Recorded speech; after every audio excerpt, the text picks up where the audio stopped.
Assalamu alaikum, my dear students. I hope that with the grace of Almighty Allah you are all doing well. तो अब हम नया lecture start करने वाले हैं जिसमें हमें पढ़ना है कि इस्लामिक साइकोलॉजी के कितने प्रिंसिपल्स हैं या कौन कौन से प्रिंसिपल्स है और वो प्रिंसिपल्स क्या है वो हम यहाँ पर डिस्कस करने वाले हैं। But before starting the lecture आप सबको ये बता दूं कि what is psychology. Psychology is simply the study of behaviour of an individual और माइंड ऑफ एन इंडिविजुअल, यानी कि हम माइंड सेट या किसी इंडिविजुअल के बिहेवियर की स्टडी इसमें करते हैं। But now here we are going to discuss the person who are living in Muslim community और हु आर मुस्लिम। तो फर्स्ट ऑफ ऑल ये जो इस्लामिक साइकोलॉजी है ये रूटेड है, यानी कि बेस्ड है किस पर, इस्लामिक टीचिंग्स और प्रिंसिपल्स पर। आप सबको ये पता है इस्लामिक टीचिंग्स क्या है, प्रिंसिपल्स क्या है, यानी कि इस्लामिक लॉ, इस्लाम जो कहता है, जो हमें क्या बताता है, यानी कि जो इस्लामिक साइकोलॉजी हमें क्या बताती है कि हम किस तरह से एक पर्सन के फिजिक और बिहेवियर के डिफरेंट पर्सपेक्ट्स को रीड कर सकते हैं, और उसके अलावा हम किस तरह से इस कंसेप्ट को क्लियरली समझ सकते हैं। किस कंसेप्ट को? एक पर्सन के फिजिक को। But we are talking about Muslim. So Muslim यानी कि एक मुसलमान के फिजिक और बिहेवियर की स्टडी इसमें हम करते हैं, और इसके बहुत सारे डायमेंशंस हैं। जैसे फर्स्ट ऑफ ऑल तौहीद, यानी कि एक मुसलमान की स्टडी करते हैं हम, उसके बिहेवियर या माइंडसेट की स्टडी करते हैं, तो वहाँ पर हम जानते हैं कि ये जो पर्सन है, यानी कि इस्लामिक साइकोलॉजी कहती है कि इस पर्सन को वननेस ऑफ गॉड, यानी कि जो अल्लाह ताला है, एक है, उस पर बिलीफ होना चाहिए, और ये जो नेचर है उसका, उस पर उसको समझना चाहिए कि क्या नेचर है उसका। इसके अलावा जो स्पिरिचुअल बीइंग्स है जितने भी, यानी कि जीव जंतु है, वो सब अल्लाह ताला ने पैदा किए हैं, उस पर इसको बिलीव करना चाहिए। और जितनी भी यानी कि पोटेंशियल ग्रोथ है, यानी कि जितनी भी ग्रोइंग चीज़ें हैं, जितनी भी इस यूनिवर्स में हमारे पास जो भी चीज़ें हैं, चाहे लिविंग है या नॉन लिविंग है, वो सभी अल्लाह ताला ने बनाई है, and these all are created by the God. So first of all the oneness is God, यानी कि उस पर बिलीफ होना चाहिए। नंबर सेकंड फितरा, यानी कि इस्लामिक साइकोलॉजी हमें बताती है कि एक पर्सन को चाहिए कि उसे ये समझना चाहिए कि हम जो है हम किसी के भेजे हुए हैं, यानी कि हमें अल्लाह ताला ने यहाँ पर भेजा हुआ है और हमें वापस वहाँ जाना है, उसके पास जाना है। यानी कि we are made from the soil and we are now going into the soil, और we have to go into the soil. इससे क्या होता है कि ये जो गुडनेस और वर्च्यू है, यानी कि हमारे जो पहले हमें बनाया गया, उसके बाद हमें वापस जाना है, और इस सब से क्या होता है कि इस सब से एक माइंडसेट क्रिएट होता है एक पर्सन में, एक मुसलमान में, कि हाँ मैं खुद यहाँ पर नहीं आया हूँ, मुझे किसी ने बनाया है, और यहाँ पर मुझे वो काम करने हैं जो मुझे बताए गए हैं, और इसके अलावा जो मेरी स्पिरिट है, सोल है, उसको मुझे कल्टिवेट करना चाहिए, यानी कि अच्छे अच्छे कामों से उसको मुझे महफूज रखना चाहिए और बुरे कामों से दूर रखना चाहिए, और इसके अलावा मॉरल कोड ऑफ कंडक्ट को भी डेवलप करना चाहिए। So the number third is नफ्स, यानी कि द सेल्फ, सोल, अपना, यानी कि इंसान का जो सेल्फ होता है, खुद। इस्लामिक साइकोलॉजी हमें क्या बताती है कि ये several multi dimensional nature of self को ये रिकॉग्नाइज करती है और अंडरस्टैंड करती है किस तरह से, यानी कि एक जो पर्सन है उसकी जो स्पिरिचुअल और साइकोलॉजिकल डायमेंशंस को यहाँ पर रीड किया जाता है।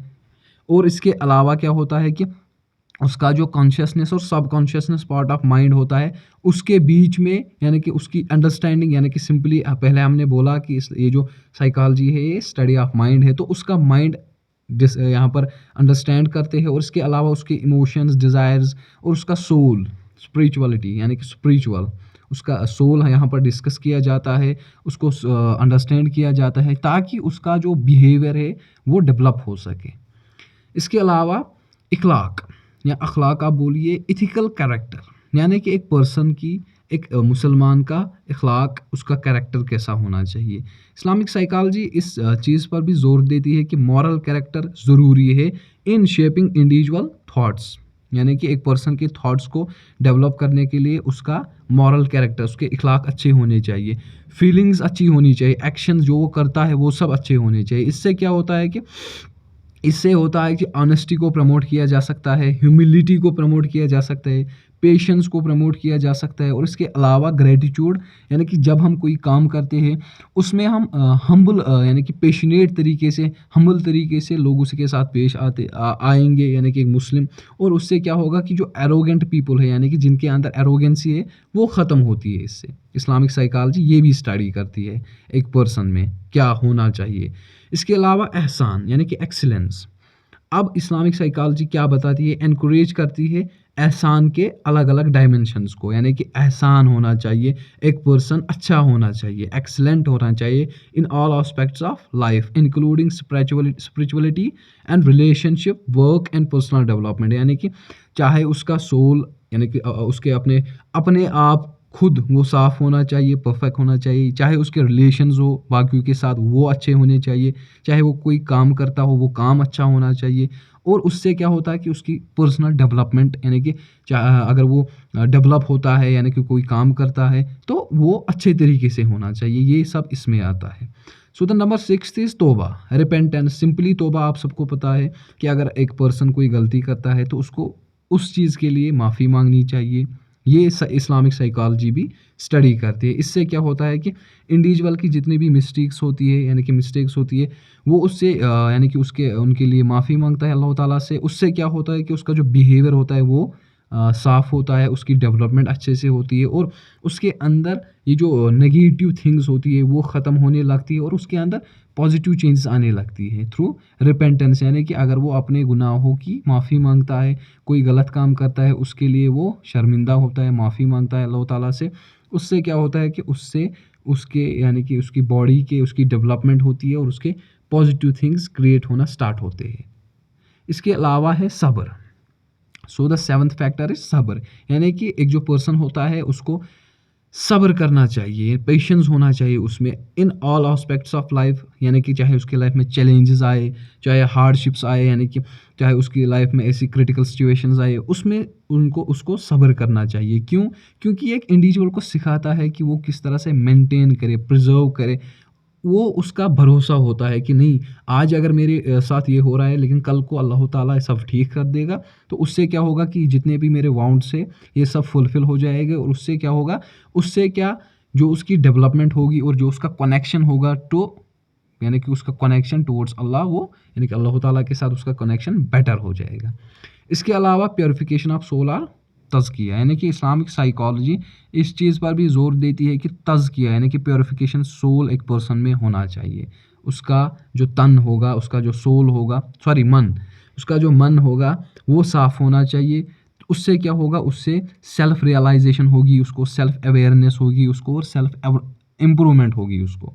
अगर वो खुद साफ़ होगा, खुद अच्छा होगा, इससे क्या होता है कि ये इंडिविजुअल्स को एनकरेज करता है कि आप स्पिरिचुअल प्रैक्टिसेस में पार्टिसिपेट करें। उससे क्या होता है कि प्रेयर जैसे ज़िक्र, रिमेम्बरेंस ऑफ गॉड, सिंपली ज़िक्र उसी को बोलते हैं। और इसके अलावा क्या होता है कि एक इंसान की स्पिरिचुअल ग्रोथ होती है इससे, जब उसका इनर यानी कि सोल साफ़ होता है, परफेक्ट होता है और कनेक्टेड होता है अल्लाह ताला के साथ, उससे गलत कामों से भी वो बचता है और अल्लाह ताला के दिए हुए रास्ते पर चलता है। और इसके अलावा प्रेयर में पार्टिसिपेट करता है, इनकी प्रेयर अल्लाह ताला की वर्शिप करता है, ज़िक्र करता है, कुरानिक रीडिंग्स करता है। और इसके अलावा वो काम करता है जो एक मुसलमान पर फ़र्ज़ किए गए हैं अल्लाह ताला ने, वो सभी कामों में ये पार्टिसिपेट करता है। इसके अलावा जो नाइन्थ फैक्टर है वो अदब है, यानी कि मैनर्स और एटिक्विटी।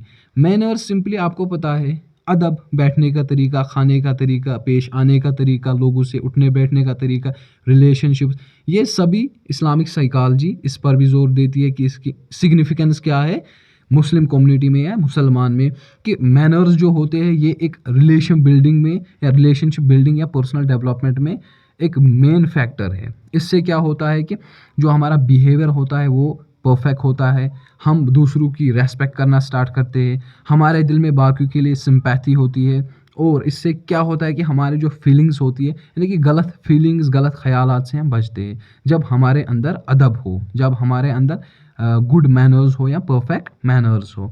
तो ये इसके अलावा भी एक फैक्टर है, ये जो 9 फैक्टर्स है इसके अलावा भी एक फैक्टर है 10th फैक्टर, यानी कि शुक्र, ग्रैटिट्यूड। इंसान के पास जो भी है, चाहे उसकी सिचुएशन बहुत ही ज़्यादा क्रिटिकल है, बहुत ही ज़्यादा हैप्पी है, चाहे उसके पास है कुछ या नहीं है, उसमें उसको शुक्र करना चाहिए अल्लाह ताला का। क्यों? क्योंकि इससे क्या होता है कि जो अल्लाह ताला ने एक पर्सन को दिया है, उससे उसको यानी कि एक पर्सन उस चीज़ को अप्रिशिएट करता है कि नहीं, मैं ये जो भी है, चाहे ये अच्छा हो रहा है मेरे साथ या बुरा, ये अल्लाह ताला का दिया हुआ है, जो भी होगा अच्छा ही होगा। और इसके अलावा चाहे वो कम हो या ज़्यादा हो, लेकिन इसी में खुश रहता है, उससे अल्लाह ताला खुश होता है, ताकि इसलिए क्योंकि ये जो बंदा है मेरा, ये जो मुस्लिम है, मुसलमान है, ये मेरे दिए हुए हर चीज़ में राज़ी रहता है। और इससे क्या होता है कि थ्रू एक्शंस यानी कि डिफरेंट वेज़ के थ्रू ये इसको एक्सप्रेस करता है। और ये सारे जो प्रिंसिपल्स है इस्लामिक साइकोलॉजी के, ये एक ऐसी फ्रेमवर्क यानी कि ऐसी एक हमारे पास एक एनालिसिस प्रोवाइड करती है जिससे हम human nature, behaviour, well being, इसके अलावा spiritual, psychological, ethical dimensions of life को हम स्टडी करते हैं, अंडरस्टैंड करते हैं। और इसके अलावा किस तरह से हम उसकी पर्सनल यानी कि हमारी सिंपली वी आर मुस्लिम, सो हमारी पर्सनल ग्रोथ कैसे होगी, हमारी स्पिरिचुअल फुलफिलमेंट्स कैसी होगी या सोशल हार्मोनी कैसी होगी, ये सारे फैक्टर्स, ये सारे कंपोनेंट्स हम इसी में डिस्कस करते हैं। और इस्लामिक साइकोलॉजी के रिलेटेड ये हमारा टॉपिक था, यानी कि कितने भी प्रिंसिपल्स थे इसमें वो हमने डिस्कस किए। तो आई होप कि आप सबको ये समझ में आया होगा। एंड अगर किसी को कोई कहीं पर कोई कन्फ्यूजन रहा हो, कहीं पर समझ ना आया हो, आप हमें फीडबैक दीजिए, हम आपको वो वो पर्टिकुलर इशू आपको रिज़ॉल्व करेंगे। बाकी अगर आपको शॉर्ट पीरियड में कोई असाइनमेंट कोई मटेरियल रिसोर्स चाहिए इसी नहीं बल्कि हर किसी टॉपिक के रिलेटेड, तो आप हमारे टेलीग्राम चैनल को ज्वाइन कर सकते हैं। वहाँ पर हम आपको मटेरियल प्रोवाइड कर सकते हैं। बाकी इंशाल्लाह मिलते हैं नेक्स्ट लेक्चर में नेक्स्ट टॉपिक के साथ। तब तक के लिए खुदा हाफिज़, टेक केयर।